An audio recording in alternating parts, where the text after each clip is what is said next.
I'm excited today to introduce our Chief Revenue Cycle Officer, Scott Holcomb. So I have a really interesting story to start off with about Scott. I'm going to just go there and then I'll let him introduce himself, sort of talk about his family, and then, we'll get into the business side. But so we do a national search for a Chief Revenue Cycle Officer, and Jeff Fields, our CFO, says, hey, there's somebody out of Baton Rouge where I live. And I'm like, well, man, that's awesome. I said, let's go interview. So we meet at CC's Coffee House. Crazy story, the night before, my tooth chips out. So, and I told Scott said he doesn't even remember. The whole time I was talking to Scott, I was sort of talking with my hand over my mouth because I was like, I didn't want him to see me missing a front tooth. And Scott was like, man, I didn't even notice. I'm like, well, that's bad or good, I don't know, but it was like that's my first introduction. I'm like, man, this guy's gonna think, man, I got some hick from Baton Rouge here, like interviewing me. But enough about that. I just thought that was an interesting first meeting. So I grew up in Chicago, and that's probably why I sound the way I sound. And then I spent most of my adult life out on the East Coast. Okay. So I finished high school on the East Coast, went to college on the East Coast. I met my wife Peggy in Baltimore. And before Baton Rouge, we lived outside of Philadelphia. And so I mentioned my wife, Peggy. She and I have been married 27 years this year. Congrats. I know. That's awesome. It makes me sound kind of old. And you don't even know. I've been married. So. When I talk about my kids, it makes me sound a little older. I have Peggy and I have two children. We have two daughters. My oldest daughter, Lola, she's a graduate student at University of Maine. And so John, we were talking recently. She will earn her degree in May, so we're going to fly up there, awesome. Travel up there in Maine, see her graduate, so we're super excited about that. My youngest daughter, Minnie, just graduated from undergrad, and she lives in Boston now, so she's working in Boston, so we're super excited from them. So, it's cold up there, so we visit them, in the more nicer summer months. Correct. We get out of the heat there. And my wife, Peggy, and I, we have lived in Baton Rouge for about 5 years now. That's cool. You may not know, no one may be familiar with Baltimore, but the favorite sport is lacrosse in Baltimore. And in the South, we don't know what it's the sticks, and it's it's kind of like basketball, but with machetes. It's becoming more popular in the South a little bit. It's getting there. So she and her brothers and sisters, they all played lacrosse growing up. She also played field hockey growing up. But her lacrosse team in high school never lost a game. So she was a starter freshman through senior year. Wow. They never lost a game. They were 4-time state championships. She didn't lose until she went to college, and then it was a pretty good team, but they lost there. But she was a great athlete, still a great athlete, high school, played in college too. And what she wanted to do was just coach, but really to coach lacrosse and field hockey, well, you got to be a teacher and to coach at the high school level. So she taught high school and then coached the field hockey and lacrosse team. When we started our family, she moved on and just coached at the college level. But there was a college not too far away. It was a small Division III school, never had much of a team. But in 3 years, she took that Division III team to the NCAA Final Four championship. They lost. So cool. Yeah, they lost in the Final Four. They didn't make it to the championship game, but she took this sleepy little school in 3 years. That's amazing. Yeah, it's pretty I think that's a cool story. So first, let's explain to everyone, what does revenue cycle really mean? What does that mean to our employees? What does it mean to our patients? And then also, what have you seen since you've come to CIS? And then where do you see us moving to in the future? So, great. So real simply, the definition of rev cycle and what it does, it really takes the really hard work of our technologists and all of our team members who are at the location caring for patients and translating that really hard work they do into a claim to get reimbursed for that. So it's all about getting paid for your work. It's getting paid for the super hard work and excellent work that our team members do. So that's what it is. Now it's super complicated, but that's what it boils down to. I forgot you showed us something at strategic planning, like how many touches. I forgot how many. What was the number? It's like Yeah, there's an easily it's a dozen to about 16 different steps. And John, you asked, what does it mean for a patient? Typically, the very first encounter that a patient has when getting healthcare is really somebody who participates in the revenue cycle. It's somebody who is doing scheduling, finding an appointment for them, asking what is your insurance, getting the insurance information, verifying that their insurance, that they're covered, that they're eligible, and getting authorization if needed, and maybe telling them, by the way, your benefits are this. When you arrive for your appointment, please be prepared to pay your co-payment, this or that. So that's really the very first experience. So we were joking last night, but I think it's amazing that, and I was giving stats out in my section of the Chief Chats, and just the hundreds of thousands of patients we see annually, and I'm amazed we literally get 95% of that correct. Yeah, it is. That when you look at all the touches, all the patients, all the procedures, all the people involved, you're like, that's pretty amazing when you get 95% correct. Which is great. John, what you're referring to is, about 5% of our claims get denied by the payer, and we fix about half of those. We get paid for about 97% of the work that we do. But if you go around and you ask teams and ask our folks in the locations, they'll say, it's impossible to get all this stuff right. Well, really, just through the process that we have, how smart the folks are that work in our locations are, how committed they are to doing good work, providing good care, it works out. Now, we do really sweat the detail on the 3% that doesn't. But yeah, by and large, it all works out because of just folks being really familiar with what they do and just their commitment to get the job done really, really well. It's a long story. It's not as simple as when I grew up and I was in the kindergarten when I was asked what I wanted to do. I really wanted to work on AR. I want these bills to get paid by insurance. It didn't start that way. So I majored in college in psychology, and I wanted to go into psychology. So I even went. I got a graduate degree in psychology.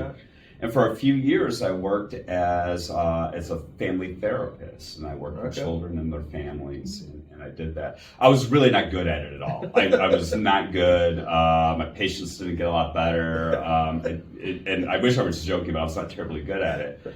What I was really good, though, is this was many years ago, but we were doing a lot of quality improvement. This was the total quality TQM, total quality management.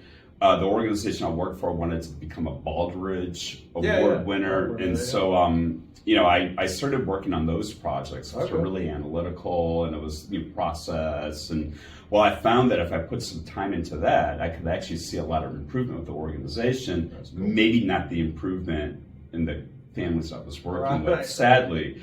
So I just felt more fulfilled with it, and I felt like I was making greater contributions. So I left kind of the psychology world and went more into management. And honestly, I just kind of fell into the revenue cycle piece. So I went and worked for a community hospital where I sat in basically a call center. And I sat at a table like this, and I'm so old, there were no computers at the time.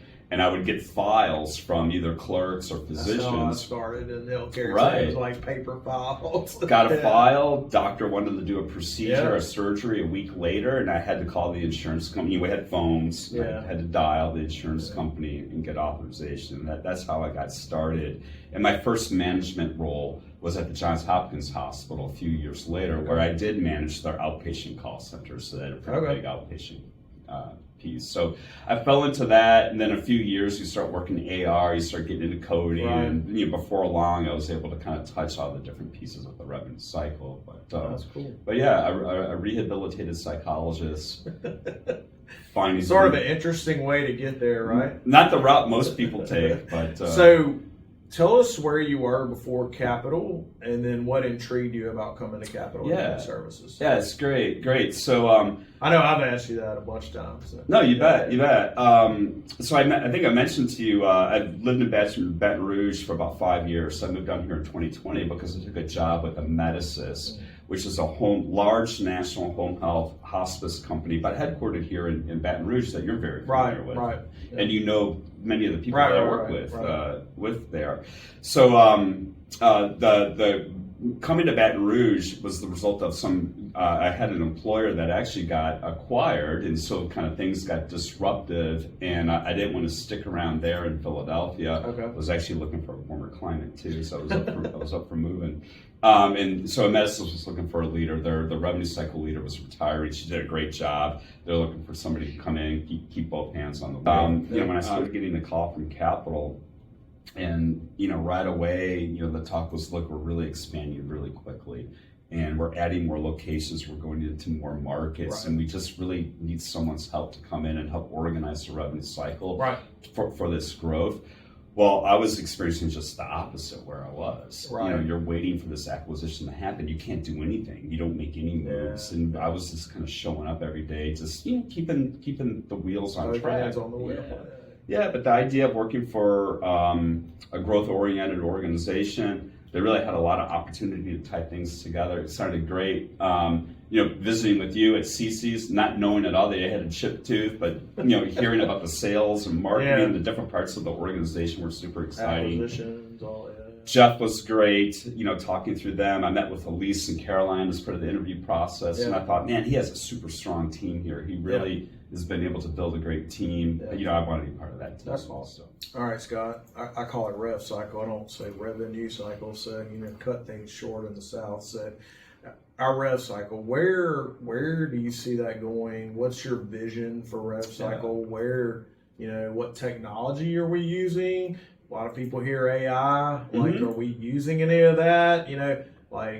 It scares some people. I think it's cool. But tell us a little bit about all that and where you see us in the future. Yeah, where we're going is really the most exciting thing about working here in the job. This is, again, this is why I came. Right. I'm super happy because it's being fulfilled. Right, that's cool. So where we're going, so when today's team, Rev Cycle team, you have teams that are here in the Houston area. Yeah. We have a lot of team members that are in the New Orleans area where we have our big markets, and they all perform really, really well, but they all are really specific to the markets that they're working in.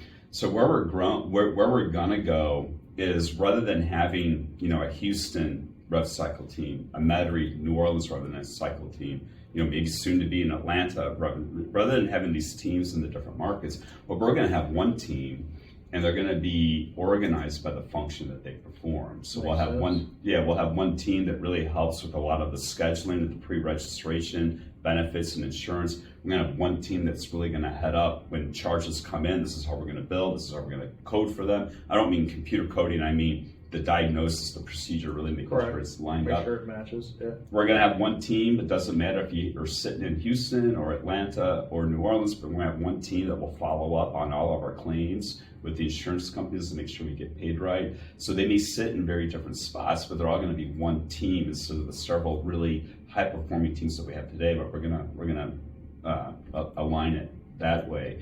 And what you're going to like about it, John, what I hope everybody will like about it, is really what we're going to see is a lot more sustainable performance that's very, very reliable, because we'll be one team, not 3, 4, 5 different teams everywhere. We'll have predictable performance, and we'll be able to scale better for the growth. That's awesome. Because I know you work with a whole lot of other practices and groups out there that really are looking to join the Capital family. Right. And so rather than having to add another team for that new group that will join us, it'll just be one team, we'll absorb it and to be able to do that. I love it. It really is.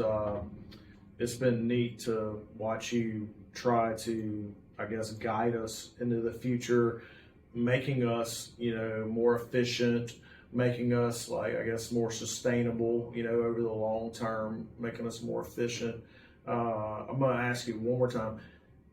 Any AI we're using? Mm-hmm. Maybe sort of touch on that a second. Or what are we using from an AI standpoint? Absolutely. So some AI and some technology that we're doing. So I wouldn't call it AI because it's not quite machine learning, but we are doing some robotics work right now. Bots. People might have heard of bots. Right. Okay. So bots. And so, again, when a patient comes into care and they tell us, here's my insurance. Well, rather than a person having to key that in and the member ID number on the card to see if the patient is active and a benefit, well, we're going to have a bot do it. So a bot will just basically simulate what a person would key in to be able to do it. Increasingly, though, we'll be getting more into some instantaneous messaging that will happen right away. Right. So we'll be able to, without having a robot keyed in, there'll just be a direct feed, from our scheduling environment into the payer, and it will return. And we're piloting some of that now. We are. Yeah. There's some cool stuff. I don't want to get too far ahead of us, but there's some cool stuff in scheduling too that there's some pretty cool stuff that's close to artificial intelligence that, patients will be calling. They'll be speaking to an automated agent that will have a voice that probably doesn't even sound like, it's sound a lot better than my voice, and it will sound a lot smarter than I, but they will be able to explain on the phone. I've seen some of the demos. It's amazing. And it doesn't skip a beat. You could try to throw it off and it just doesn't skip a beat. It's pretty neat technology out there right now. We're bringing that in. We're also using automation. We're also using a lot of technology too around just the payment piece too. So really having some electronic queries going out that will let us know where the claim is in this current payment stage. Hasn't been processed yet. Is it pending something? Yeah. Has it been denied? Even before we get a response from the payer, we'll be getting messages from that, and we'll be looking to follow up electronically with them. But we're working a lot with a lot of special partners that we really like, that really could bring a lot of technology to us. Yeah. We have a great team here, but they can't begin. They don't quite all have the resources to go and help us in the billing area. So we try to pick those partners that have particular experience in revenue cycle technology and automation to bring aboard. But it's all about we all know, and everybody I think out there knows, that insurers continue to deny a lot. They continue to find a lot of reasons why not to pay you. So we have to leverage technology to be able to keep up and keep ahead of what they're doing, so that we can say okay. So there's AI going on in imaging right now where they're looking at scans to be able to do that. But so using continuing that a little bit further in the revenue cycle world is what you can look forward to. Yeah, sounds great. So Scott, you mentioned, making a cohesive, just one group. Doesn't really matter where you're located. I know you've had some leaders and some different personnel that you've elevated to help us accomplish that. You want to talk a little bit about that, how we've, sort of realigned our revenue cycle teams? Or? Yeah, definitely. So, today we're talking to you from Houston, Texas. We're at the main office here. You can see behind the Capitol Embassy. It's where the Alliance had their office. And you saw Barbara Hanna and I visiting yesterday, talking just about where we're going to go, what the future will look like. So the really exciting thing is, we are looking at this, centralized team. Call it centralized team. Call it one team, but with different types of functions. We never had to look outside for talent to be able to do that. We have all the experience and the management skill here. So I mentioned Barbara Hanna.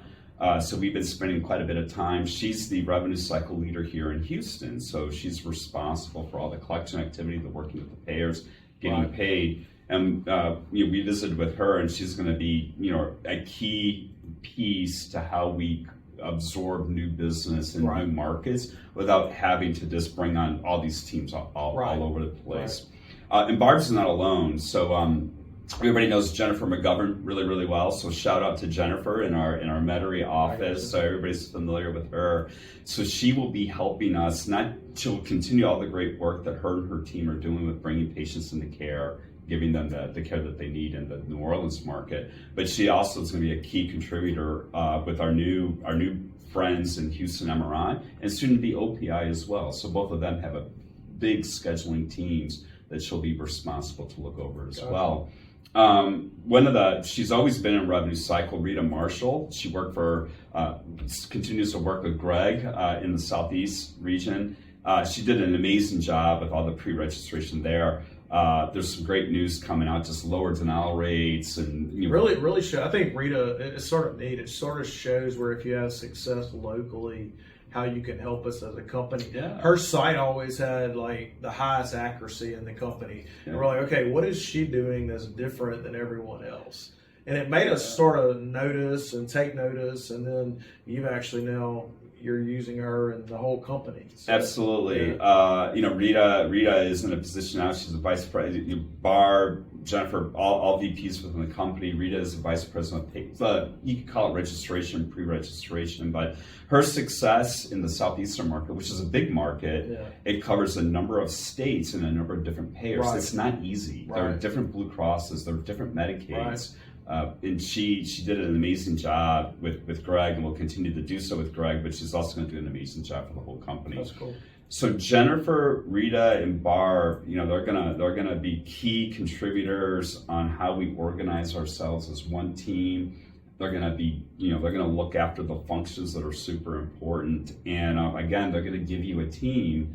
So as you continue to work with new groups that are coming in, and as we continue to grow this company, by the end of the year, next year, we got you. We got your back. Yeah, that's awesome. I love it. I love it. I love having a strong team behind us. It always makes sense. So. Yeah, you won't have to sweat it. Good deal.